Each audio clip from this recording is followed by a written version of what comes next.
May inilunsad ngayong libro tungkol sa mahigit 100 greatest movies sa Pilipinas. Ilan sa tampok sa sine, film, pelikula ang On the Job ni Gerald Anderson at Jaguar ni Ami Austria at Philip Salvador. Nasa frontline ng balitang yan, si News 5 Entertainment Correspondent Von Belinario. Nagsama-sama ang ilan sa mga bigating artista, direktor at producer sa ginanap na book launching ng sine, film, pelikula, The 100 Plus Greatest Movies of Philippine Cinema sa isang mall sa Mandaluyong City. Curated by showbiz editor Joanne Maglipon in collaboration with film scholar Joel David, tampok sa libro ang ilan sa mga pelikulang Pilipino na nagbaraka sa ating kultura at sining.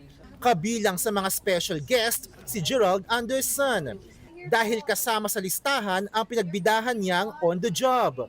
Very proud ako kasi until this day, relevant pa rin ang OTJ, di ba?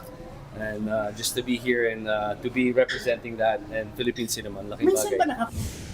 Present din ang batikang aktor at aktres na sina Philip Salvador at Ami Austria na bahagi ng Jaguar, ang first Filipino film na nag-compete sa Cannes Film Festival noong 1980s. Being part of it, siyempre, kasama kami kasi nasa history na yan.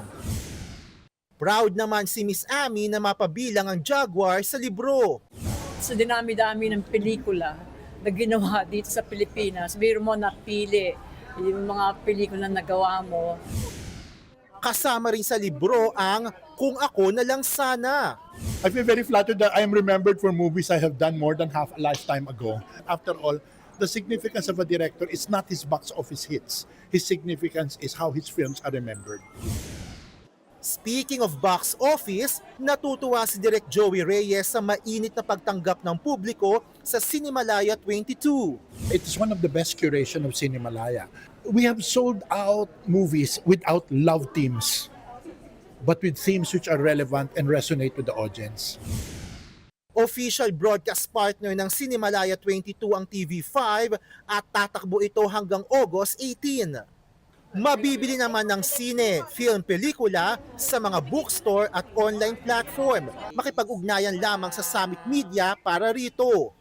Nagbabalita mula sa Frontline, Von Belinario, News 5. Mga kapatid, Jervy Wrightson po. Eto na nga. Para sa latest showbiz news at iba pang kay-alaman, mag-follow at mag-subscribe na sa social media pages ng News 5.